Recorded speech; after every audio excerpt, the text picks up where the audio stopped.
No, no way. No way. That's unreal. What? Whoa. Whoa. Whoa, I just had the craziest dream. Follow me, I'll show you. A dip in the jet stream brings a beautiful stretch of brilliant late autumn weather to a screeching halt as a robust storm slams into the city of Salt.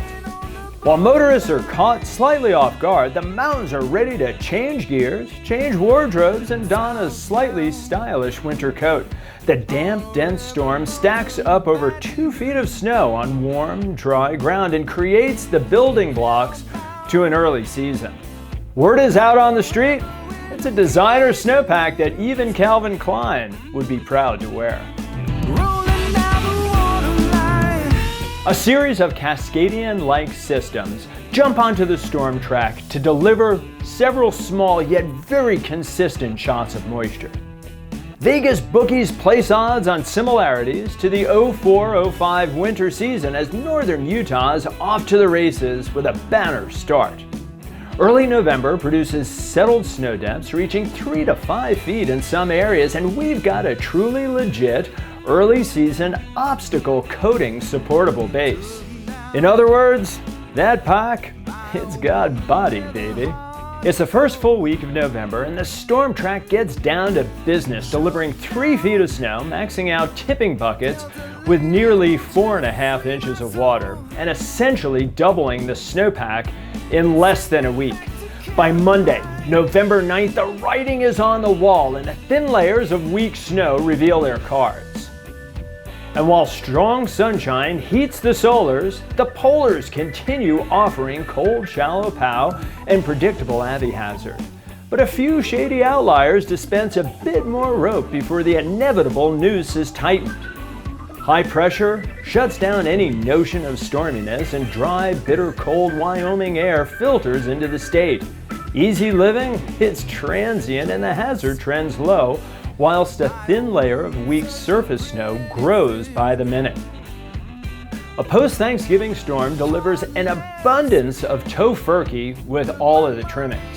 The mountains of northern Utah, man, they come to life with an in-your-face, all-you-can-eat powder fest that puts the dessert bar at Chuckarama to shame. However, rapid settlement forms a cohesive slab and mid-month weak layers come back to life, a portent of things to come in the future. Early December, well, it kicks off with southwesterly winds and they are cranking as a series of atmospheric rivers are slated to batter the coast and then move inland. It's certain the storms will tap into the warm waters of the Golden State and computer models hedge their bets that the business end eventually settles into the Beehive State. Meanwhile, boots on the ground personal experience coupled with institutional knowledge implies with nearly 100% certainty the party starts in California. Snow and water quickly pile up and the UAC issues its first avy warning. It's clear the mid-November weak layer is at its tipping point and remotely triggered slides from hundreds of feet away become the rule rather than the exception. A close call near Loafer Mountain in the southern Wasatch closes out a very active week and lets us know our problem child is lower in elevation than we usually expect to see. The coverage, well, it is all time by the second week of December, and the hits, as well as the storms, just keep coming with a multi-day system in the queue. It's rugged near the ridges, so riders opt for protected low and mid-elevation terrain, which proves deceptively tricky because avalanches are breaking 2 to 4 feet deep and they're failing on the mid-November weak layer. Nearly back-to-back avalanche accidents have rescue teams scrambling as whiteout conditions complicate assisted rescue. Huge thanks to WBR and Salt Lake County SAR teams for their hard work and dedication, saving lives in 2 separate avalanche accidents. A mid-month break in the weather convoy provides just enough time to look around, survey the trends, and hunker down for the next slug of moisture. The year ends with a bang as a late December storm gears up to deliver a series of warm, wet Pacific systems. The first shot of Hawaiian Punch lays down a dense cohesive slab and the storm exits the state with a low-density topper. A local rider paddles out into the PC Ridge lineup, misidentifies mid-slope dorsal fins, and underestimates a school of not-so-dormant sharks. He narrowly escapes getting back to shore unscathed. No news of the weird, only the wired, as snow stakes hover around the century mark. For this time of year, it's simply amazing. By the first of the year, it is glaringly apparent that we are in the crosshairs of the two sexiest words in meteorology: atmospheric river. Wave after wave of moisture takes on the path of least resistance, delivering a once-in-a-lifetime storm pattern that inundates the entire state. Sure, there are short-lived breaks here and there, but by the second week of January, the pattern is in full swing and everything in sight is pasted. The second week of the month delivers big wind, big snow, and most importantly, the headliner, big water. The main act walks on stage, plugs into a stack of Marshall amps, and goes deep into the roster, delivering a set list where there are no sing-alongs. In fact, most of us can't even find words to describe the show.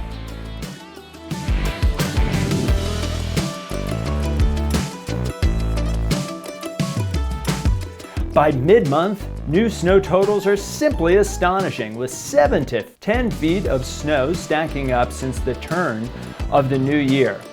From the peaks to the foothills to the parking lot, it's white, tip to tail.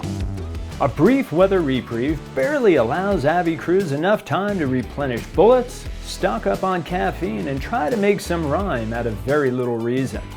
Yet another robust wave of moisture leads to under-forecast storms, a blanket of fresh snow, and dozens of surprises, including several backcountry catch-and-carries. January, well, it wraps up with a slight warming trend, promoting growth of an unusual weak layer on the sunny slopes. The days are getting slightly longer by early February, and with an extra 180 seconds gained each day, bigger tours in the Alpine, well, they seem appropriately fitting. A quick hitter slides through the state, delivering a uniform coat of white paint to kick off the first full week of February. However, an illogical storm track shifts to the Four Corners area, generating an east wind episode of biblical proportions.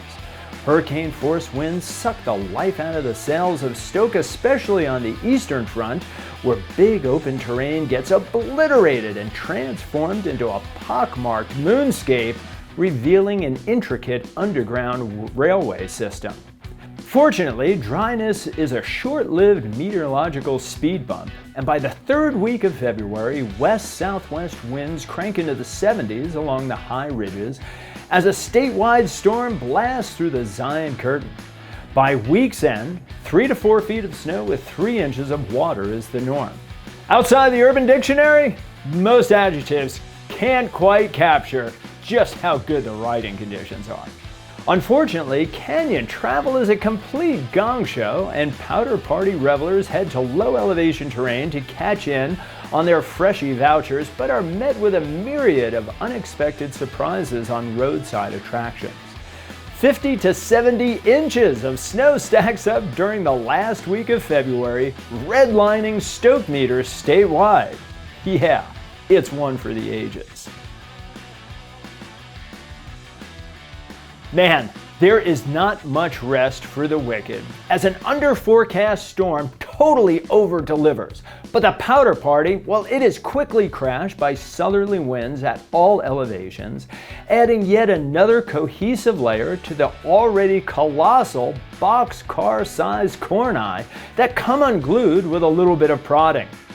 Life in the snow globe continues through the first weekend of March, and while most zones enjoy a deep, robust pack, it's not as straightforward as it seems, and several slopes indicate this trend, including an outlier in the western Uinta Mountains that breaks to weak snow formed earlier in February. Unfortunately, 2 skiers are caught and carried in an avalanche while on a guided backcountry trip.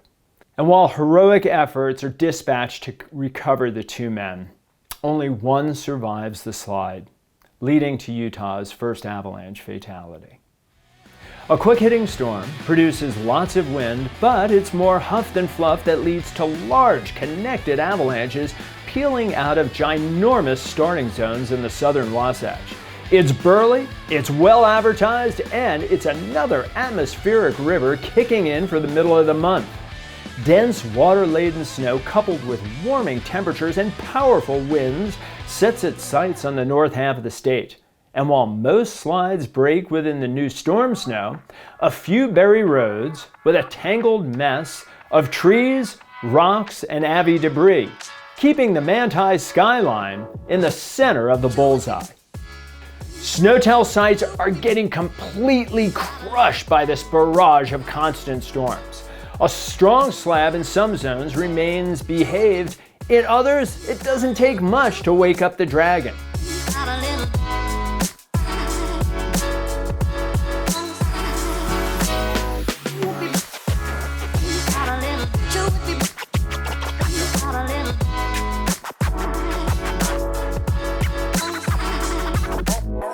With no break in the action, there's no time for the snowpack to adjust. Rural areas still reel from a season's worth of storms in just a few weeks, and it's resting on a persistent weak layer. In the Ochre Mountains, that combo leads to a very tragic avalanche accident. This is Mark Staples with the Utah Avalanche Center here with Trent Meisenheimer at Monday's fatal avalanche in the Ochre Mountains. We're looking at the crown line and the layers in the snowpack. What jumps out to me is that it's very shallow, just over a meter deep, and you can see on the bed surface there's not much snow left. Before we came up here, we probed and found 3 meters of snow. So this area has gotten a lot of snow. What that tells me is that this bowl has likely avalanched once or twice, or who knows how many times. Bottom line, it's made a thin snowpack. That thin snow exposed to cold temperatures created these very obvious loose facets. That's what the avalanche failed on. You wouldn't have known that looking up here because it would have been all snow covered, but the shallow snow is weak snow. It got loaded by these recent storms that created this avalanche. The mountains of northern Utah offer a curiously inviting proposition of easy access to a historically deep pack that stretches into low and mid-elevation foothills. On a go-anywhere pack right out of the gates, the combo is inviting, leading to a big surprise and a close call with a loosely organized private snowcat in Morgan County. The group is extremely lucky that injuries aren't more severe. The snowcat, however, well, it's not quite as lucky, burning through nearly all of its 9 lives. Statewide, terrain is filled in wall to wall and early spring objectives are endless. March goes out like the Lion of Zion, delivering yet another solid shot of snow and strong winds. The road goes on forever and the party never ends as the month of foolish behavior kicks off with a continuous string of storms. The upper cottonwoods get down to business as they blow past historic numbers with over 800 inches of total snow stacking up. Settled snow depths statewide evenly register close to 10 feet while some zones hit sweet 16. Terrain is amazingly fat and white. Landmarks and terrain irregularities were buried long ago. With little break in between, it's becoming hard to distinguish one storm from the next. In a winter of the gift that keeps giving, forecasters wax up and wax on as the moon, the planets, and the tides align for an epically deep day. No matter how deep and robust a snowpack is, somewhere lies a nuance that's been talked about but remained relatively silent all season. And while we've all hailed a local cult hero for the past 6 months, in upper Little Cottonwood Canyon, multiple pods of humpbacks breach the deep pack and unleash an unbridled enthusiasm for their first taste of fresh air all season. Just 3 weeks past the spring equinox and already summer temperatures kick in. Shallow refreezes coupled with intense sunshine deliver unusual avy conditions. As nature's Traeger grill gets stuck on broil mode, the snowpack has had enough of springtime shenanigans. Shallow refreezes and soaring temperatures deliver a 1-2 punch, and the snowpack comes unglued. One last bout of scorching temperatures has a snowpack on edge, and this leads to a very tragic roof avalanche in upper Big Cottonwood Canyon. The fight between summer and winter wraps up the third Friday of April, but this time winter wins in a TKO, delivering nearly a foot of dense snow, which doesn't play well with a dust-crust combo and a density inversion. In short order, over a dozen human-triggered avalanches are reported by day's end, with a handful of catch and carries. No one is injured, but the surprises are numerous. Terrain and hazard reevaluation are heavy on the minds as they are caught in the red snake headed home. Late April showers bring springtime powder, and the resort that is for skiers, well, it eclipses the 900-inch mark. The pack is uniform, and Cinco de Mayo coincides with the annual meeting for the Acme Toothpick Company. This year's conference is held in mid-Little Cottonwood Canyon, where buyers can peruse the latest styles from the comfort of their own vehicles. Meanwhile, in a Newton-esque confirming reveal, the heavies begin to shed their winter coats, solidifying a widely held theory about overhanging cornices, gravitational pull, and warming temperatures. A solid refreeze hasn't occurred for nearly a month, and it's shocking how fast the deep snowpack quickly evaporates at lower elevations. But up high, it's a different story. And while Utah's license plates don't brag much about the greatest maze on Earth, catch it just the right time, and you soon realize spring skiing in the Wasatch, it's shuckin' amazing. Above freezing temperatures, as well as rain at lower elevations, is a hard hit to the snowpack as it chooses the path of least resistance. However, cool temperatures up high help prolong the season, and while there's plenty of snow to be found, it's taken a hard hit from recent dust events. However, if you're willing to knock some dirt off the crop, you're rewarded with solitude, some silitude, but mostly gratitude to the almighty Ular for keeping the party going.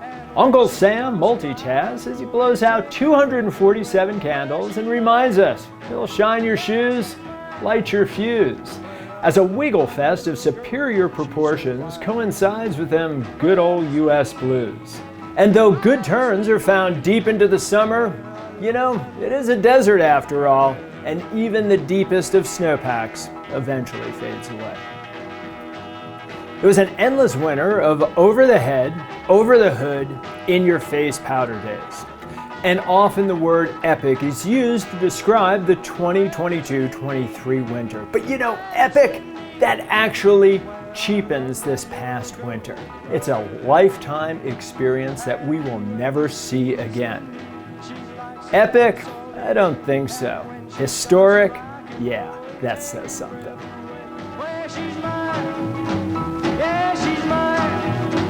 Well, I love that little girl, she's so fine. Well, Miss Lindy's hair is fire red.